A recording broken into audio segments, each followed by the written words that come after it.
Hey guys, what's up? I'm working on the boat today, just getting it finished up. We're getting ready to take it to the bay, hopefully this weekend for a little trip. I wanted to show you guys some stuff I've been working on with the electronics and a little update on the trailer. Just as a follow-up to my earlier video on the bunk poles with the custom lights that I did. I did not like the way these were mounted with the two clamps, so I took one clamp off each side and I just drilled down through the tube. Because like I said before, this is aluminum, which the nice thing about aluminum is you can drill it or cut it and it's not going to lose its galvanizing like the trailer will. And then we just ran the clamps come with a little steel plate. Ran that underneath the aluminum. And yeah, those are just similar metals and that may corrode, but it's not going to be exposed to continuous exposure.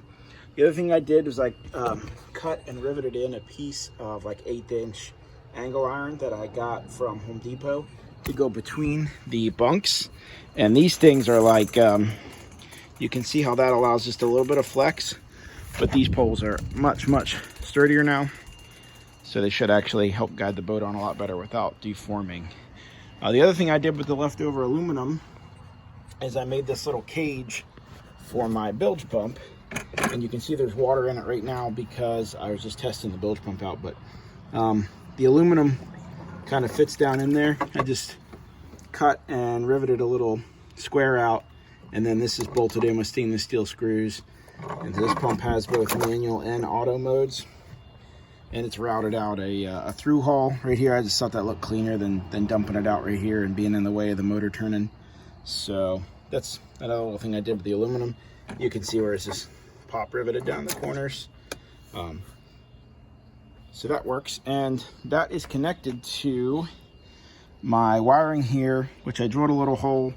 I thought about it afterwards, and I could have run it the whole way around the transom and kind of like schlepped it around up through this hose and taped it, but again, just would be in the way, not look great. So what I did was I drilled it through the hole way up high. I sealed it off with 5200 of the marine sealant, and then I tucked it under this rubber rail, and you can see it a little bit. The fiberglass down here has some damage. Maybe the previous owner bounced it off something, or that was where it was tied down the trailer, I don't know. But it's cracked right here. It's got a little lip, so that doesn't sit exactly flush. And if you look up the boat, you can see, I mean, it just sticks out the trim just a hair, but if you're not looking for it, you can't even see. So it runs the whole way up under this rail, and then I tucked it up under this front casting deck. So if I want to run with no electronics, all I have to do is loop these out of the way. The other one is my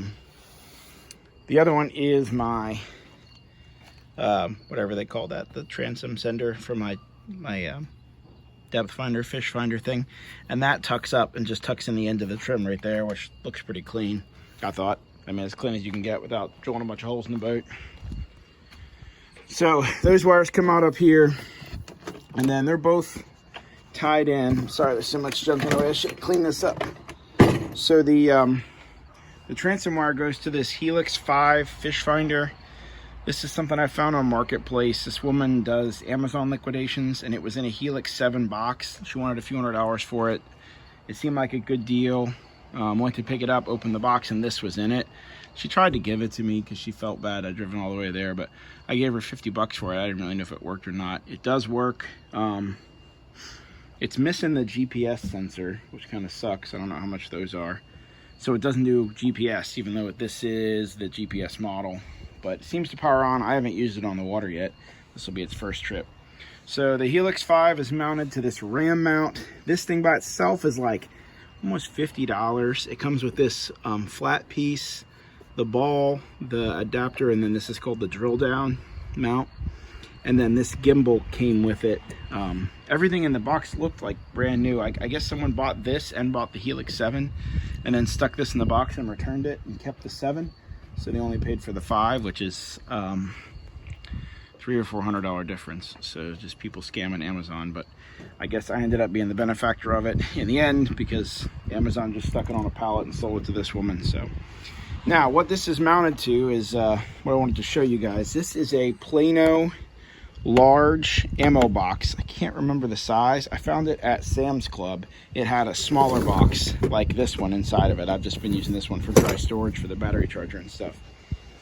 So what I did is I Took out the tray that sits in there, and I added a group 29 battery. I wanted a 31, but hardly any people carry the 31s, and they're so big that you can't carry them around very easily. And then I bought this switch panel off like Amazon. I mean, everybody's seen these at this point. Everyone uses them on their Jeeps and their Razors and their hot rods. They're just like ubiquitous at this point. But so I wired the battery in through this quick disconnect, which I like because it lets me turn power off to everything, so I don't have to worry about remembering to power everything off if I leave something on. And it's keyed, so in theory, like if the box is closed, somebody would kind of have to mess with it to do anything to the electronics, like turn them on if they were trying to mess with the boat. If you turn this off, it just disables everything. The switch panel is cool. It's got USB ports, so I could charge my phone. And then it's got a 12-volt plug, which I used on my last boat to plug a 12-volt spotlight in, and that was nice at night. It has a little voltage gauge, which I've never had. It'd be nice to be able to see what my voltage is while we're on the water. And then I'm only using, this is a 5-position switch panel, I'm only using 4.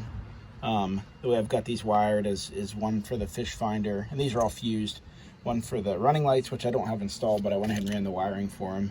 And then this says bilge auto and bilge on, because the bilge pump has 3 wires set up to do auto with a float switch, which is what I was testing, or manual, where you can just turn it on in case the float switch fails, or if you just want to make sure it's on. So like the key is on, you can see things power up. And I don't like these switches because you turn them opposite of the light to turn them on, but the light does come on when they're on, so you can see the bilge pump is on. It's humming away back there. The last time I took the boat out, just getting in and out swimming, I myself got a lot of water in the back, and I decided I wanted to add a bilge pump, especially with Charlie jumping in and out of the boat. He has like gallons of water to pour off of him. And this gives me, if I ever have a 5th accessory, I can add it. It's already fused and it's laying inside the box. At the bottom of the tackle box, or ammo box, we're going to call this, when I bought this used trolling motor, the guy gave me this with it. I didn't realize that was underneath there. It's a quick disconnect plug for the trolling motor, which is nice, because then you can disconnect it and take this entire battery thing out. And then I used a 4-wire trailer plug, because these are corrosion resistant, they're reliable, they're available everywhere to replace. And then I use this 2-wire. You'll see these on like camper shells and stuff for the third brake light, so you can easily remove them. These are available like almost anywhere that sells trailer parts, like Tractor Supply sells them, I know for sure, AutoZone, places like that. So that's the one that runs just up to the fish finder. So if you want to pull the fish finder, it just has the power wire and the transom wire. Those are both quick release.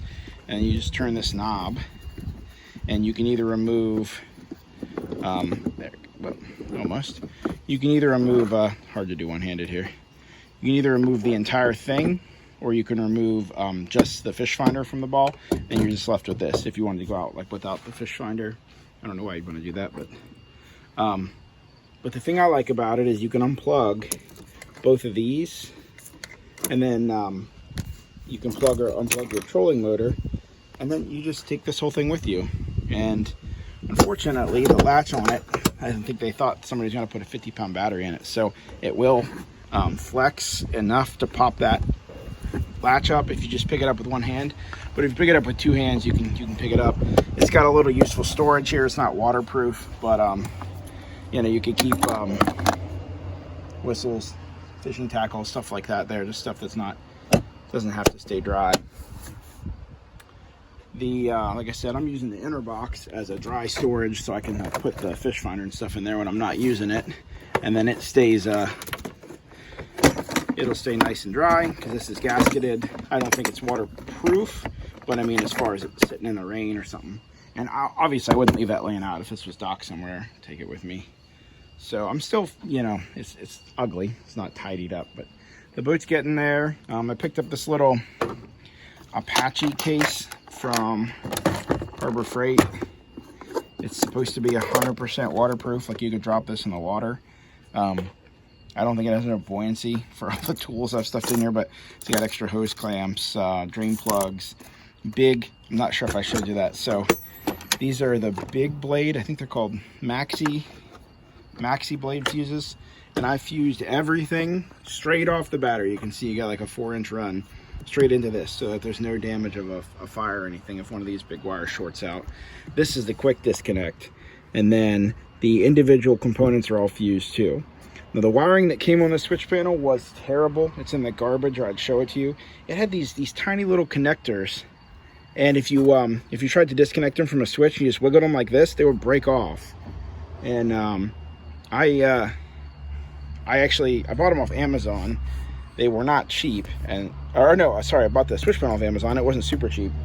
So I went to replace them with right angle connectors I bought off Amazon. They also weren't cheap. And they were junk because you couldn't crimp them. I actually had one laying around here. I'm not sure where it went. But they didn't have here's one of them, here. So these connectors I got off Amazon. And if you've ever used a crimp connector, these should have a barrel right here you can crimp. So you slide your wire in and you crimp it. These don't. So if you try and crimp them,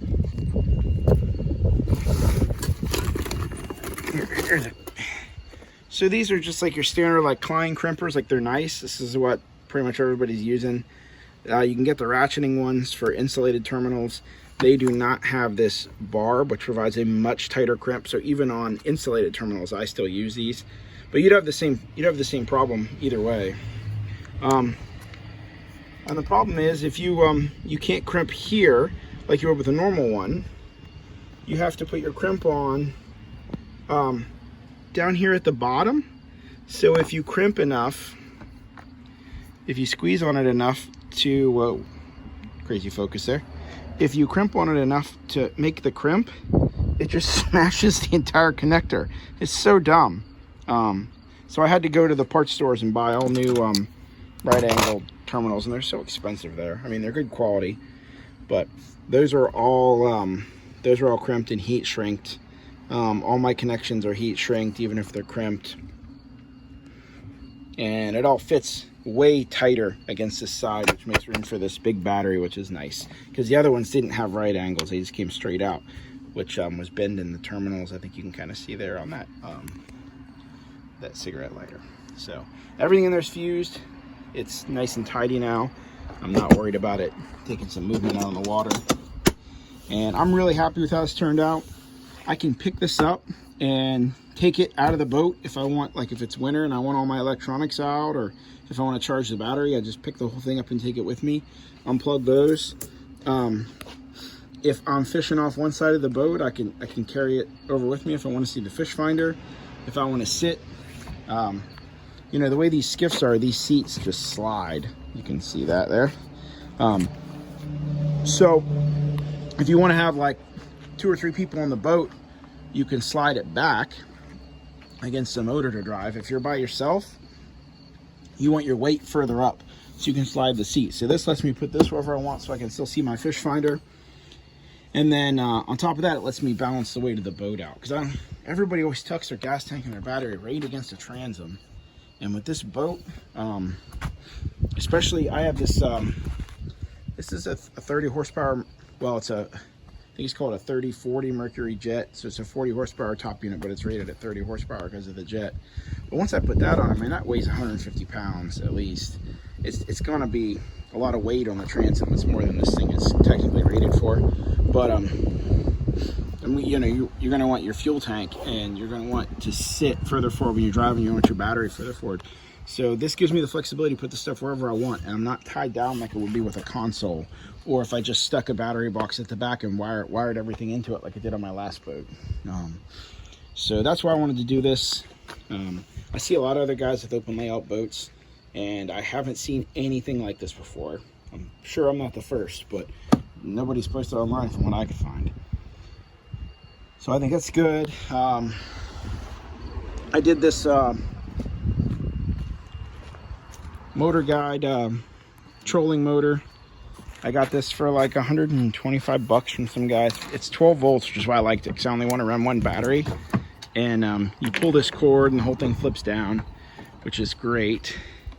And then the prop on it was just a standard machete, which are plastic, and I replaced it. It was cracked a little bit, which is probably sort of my fault. I think I bumped it off something, but this is a Machete 3 Pro, so it's glass filled, and they are supposed to be much more durable. And then the other thing I did to this was I bought the Motor Guide quick release plate. So if you pull this pin and then you pull this pin, you can just pick this entire motor up. See, the entire thing comes off, and then you can store it. So if you're worried about theft, or if you just don't plan on using your trolling motor all the time, all you have left on this is this little thing, which I guess is great to trip over. But I mounted it to the side. Probably with a flat bottom boat, you really want it closer to the middle, but I wanted this to be clear so that I could stand up here when I'm crabbing or fishing and stuff, or when you pull into the if you beach it a little bit, you can just hop up on the front. And if this and the motor and everything was dead center, it'd be in the way, and it'd be hanging back like it is right now. So where I mounted it, it comes all the way over towards the gunnel. But anyway, this is all that's left on the boat when the trolling motor's off. I think it's pretty cool. It turned out to be, you know, like $125 motor, and then this was 80 or 90 bucks, and the prop was $40. You know, the boat stuff. I found this ladder. It's Garlic brand or something, and it's pretty cool. When the first time I took this boat out, I had a lot of trouble getting in it if I jumped out in the water, which I didn't think I would because it's got such low sides. But this hangs over the side. I don't think it's bulletproof. Like, I'm not sure how much weight it'll take. I think it's rated at 250 pounds, so it should be fine. But it's got these little stabilizer legs. It feels sturdy, but when you put your weight on it, you can see those treads bow. But they're pretty flexible plastic, so they're probably designed to do that. But I liked it because you can fold it up super easy. And then on this boat, you just stick it under the casting deck. It's out of the way. And most of the trolling motor will tuck under the casting deck too if I want it out of the way. So those are just some little things I've done to update this skiff. I did put a new prop on. So this old prop was rough looking. You can see there that one blade is bent, and it's actually cracked right there. And I thought, man, you know, if that breaks off, they say this little stuff, this corrosion, these rough edges, they say this makes a huge difference. You wouldn't think it would, but people online, you know, they sand them down and polish them, and if they look like this, they just toss them. They say that's garbage. So I figured, I looked up the price on them, and they're like 40 bucks for a new one. So for $40, I went ahead and got this new aluminum one, which is brand new. So we'll see if I can pick up a couple mile an hour. This one says that it's a 9x9. I couldn't find pitch or anything on this. Anything that's on it is just so corroded. You know, I'm not sure. Not sure I'll ever know. It looks very, very similar though. The pitch, the depth of the blades. So who knows? We'll see how it does. I got that tachometer. That tachometer I can hook up. So this little tack I can stick on the motor. And once I get the new prop on there and figure out how things are run, I can put that tack on there and see what the engine's doing and see if I need to go up or down in the pitch to try and get more or less RPM, maybe get a little more speed out of this. But it's only a 9.9. J12 is not a super light boat, and is what it is. It'll get us around. So we're getting ready. I'm going to try and stick this in the garage on the toy hauler. It'll likely require me removing the motor. It'll be a little bit of a production, I'm sure. But I'm going to work on that, and I will see you guys in the next video.